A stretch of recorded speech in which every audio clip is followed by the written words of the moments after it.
করতেছি হচ্ছে পদার্থবিজ্ঞান এর প্রথম চ্যাপ্টার, এসএসসি পদার্থবিজ্ঞান প্রথম চ্যাপ্টার, নাম হচ্ছে ভৌত রাশি এবং পরিমাপ।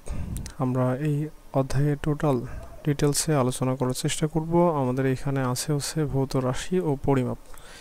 তো প্রথমেই আমরা এই অধ্যায়ের শুরুতেই যে জিনিসটা বুঝে নিব সেটা হচ্ছে ভৌত রাশি ও তার পরিমাপ। তো ভৌত রাশি ব্যাপারটা আসলে কি? তো আমরা যদি প্রথমে আসলে দেখতে চাই যে আমরা ফার্স্টে হচ্ছে এই অধ্যায় শুরুতেই ভৌত রাশির টোটাল বিষয়টা নিয়ে আলোচনা করব এবং তারপরে আমরা যে কাজটা করব সেটা হচ্ছে পরিমাপ। এই পরিমাপটা হচ্ছে লাস্টের দিকে আলোচ্য বিষয়। তো ভৌত রাশির মধ্যে আমরা আলোচনার আগে আমরা প্রথমেই দেখে নিব, যেহেতু আমরা আলোচনা করতেছি পদার্থবিজ্ঞান, তো পদার্থবিজ্ঞান জিনিসটা কি সেটা থেকে আমরা শুরু করব এবং তারপরে আমরা ডিটেলসে যাব। ওকে, তো ফার্স্টেই আমরা এখানে দেখতে পাচ্ছি যে পদার্থবিজ্ঞান হচ্ছে বিজ্ঞানের একটা প্রাচীন এবং সবচেয়ে মৌলিক শাখা, যেটাকে আমরা ফান্ডামেন্টাল শাখা বলে থাকি। তো এখানে আমরা সবচেয়ে মৌলিক বলতেছি মানে হচ্ছে সবচেয়ে শুরুতে আসলে পদার্থবিজ্ঞান ছিল এবং পদার্থবিজ্ঞানের পরেই সব বিজ্ঞানগুলো ওর সাথেই আসছে। এর উপর ভিত্তি করে আমরা দেখি হচ্ছে রসায়ন গড়ে উঠেছে, তারপরে রসায়নের উপর ভিত্তি করে জীববিজ্ঞান গড়ে উঠেছে। তার মানে আমরা পদার্থবিজ্ঞানকে সবচেয়ে মৌলিক হিসাবে দেখতেছি।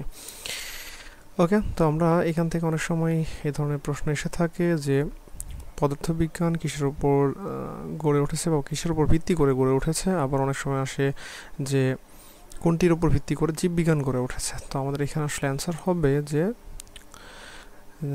রসায়নের উপর ভিত্তি করে জীববিজ্ঞান গড়ে উঠেছে। ওকে, তারপরে আমরা যেহেতু আমরা পদার্থবিজ্ঞান আসলে যে মৌলিক বা ফান্ডামেন্টাল একটা বিষয় সেটা আমরা দেখলাম এবং তারপরে আমরা পদার্থবিজ্ঞান সম্পর্কে আসলে জেনে নিই। তো এখানে বলা হচ্ছে পদার্থবিজ্ঞান কি।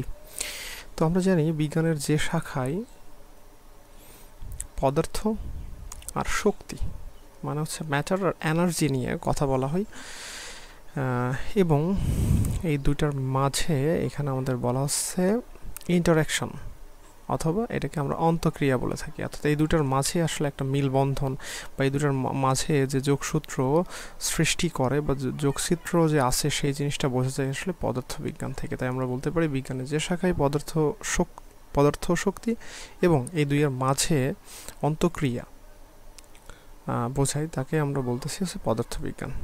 ওকে, এরপরে আসি আমরা পদার্থবিজ্ঞানের আসলে পরিসর। পদার্থবিজ্ঞান আমরা প্রথমেই কিন্তু বলে নিয়েছি এটা সবচেয়ে প্রাচীন শাখা এবং সবচেয়ে মৌলিক শাখা এবং এই সভ্যতার মূল ভিত্তি সেটাকে কিন্তু আমরা ইলেকট্রনিক্স বলে থাকি।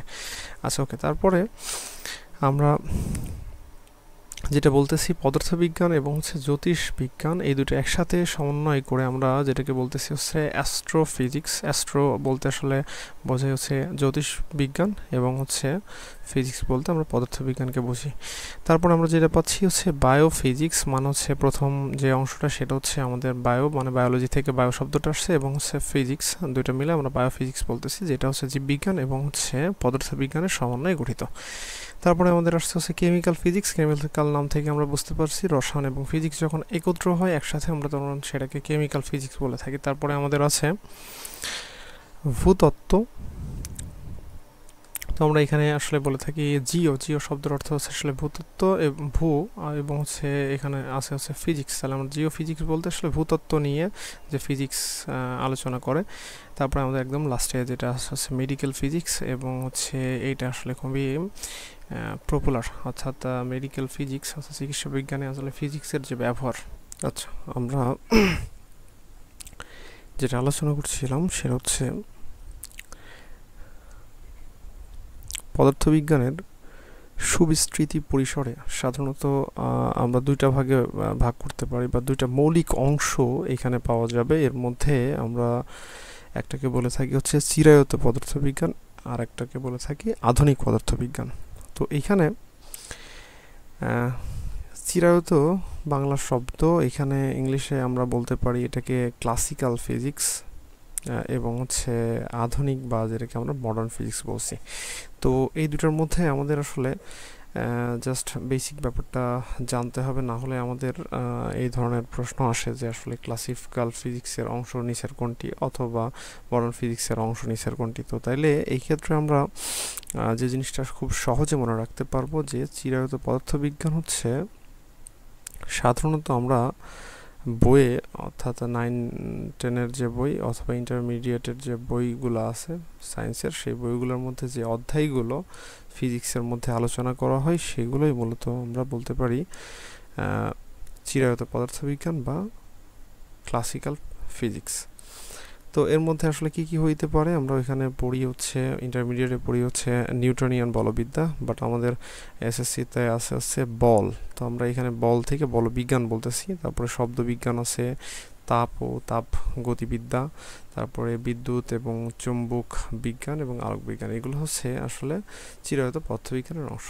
আচ্ছা, এখন এরপরে আমরা হচ্ছে যদি আধুনিক পদার্থবিজ্ঞানের কথা বলে থাকি, তাহলে এর মধ্যে আমাদের আলোচনা আছে হচ্ছে আণবিক, পারমাণবিক পদার্থবিজ্ঞান, নিউক্লিয় পদার্থবিজ্ঞান এবং কঠিন অবস্থার পদার্থবিজ্ঞান, মানে হচ্ছে সলিড স্টেট ফিজিক্স বলা হয়, যে সলিড স্টেট ফিজিক্স বলা হয়। তো এইটাকে আমরা বলতেছি হচ্ছে, এবং লাস্টে হচ্ছে পার্টিকেল ফিজিক্স। তো এইখানে এগুলো গেল হচ্ছে এইখানে আধুনিক পদার্থবিজ্ঞানের অংশ। আমরা যদি এরপরে স্লাইডে চলে যাই, তাহলে আমরা এখানে দেখতে পাবো আসলে কিছু বহুপদী আমাদের আছে। তো বহুপদীগুলো আমরা একটু সলভ করেই ফেলি। তো এই ক্ষেত্রে আমরা দেখতে পাচ্ছি যে একটি ক্লাসিক্যাল পদার্থবিজ্ঞান, বলছে কোনটি ক্লাসিক্যাল পদার্থবিজ্ঞান, তো আমরা নিচের কোনটি হচ্ছে ক্লাসিক্যাল। তো আমরা ক্লাসিক্যাল মানে হচ্ছে চিরায়ত বলছিলাম, মানে হচ্ছে আমাদের বইয়ে যেগুলো আলোচনা করা আছে। তো আমরা এর মধ্যে এখানে প্রথমটাই আছে তাপ গতি বিজ্ঞান, এটা নিয়ে আমরা আসলে পড়াশোনা করে থাকি, তার মানে এইটাই হচ্ছে আমাদের অ্যান্সার। তো এছাড়া আমাদের নিউক্লিয় পদার্থবিজ্ঞান, এটা আসলে আধুনিক পদার্থবিজ্ঞানের মধ্যে পার্টিকেল ফিজিক্স এবং হচ্ছে যে কঠিন অবস্থার পদার্থবিজ্ঞান বা যেটাকে আমরা সলিড স্টেট ফিজিক্স বলছিলাম। তারপরে আমরা আসি কোনো বিষয়ের উপর ভিত্তি করে আসলে জীববিজ্ঞান দাঁড়িয়েছে, তার মানে কোন বিষয়ের উপর ভিত্তি করে জীববিজ্ঞান দাঁড়িয়েছে। তো আমরা এখানে বলতে পারি যে হচ্ছে জীববিজ্ঞান দাঁড়িয়েছে হচ্ছে রসায়নের উপর ভিত্তি করে আসলে আমরা জীববিজ্ঞান দাঁড়িয়েছে, এই কথাটা বলতে পারবো।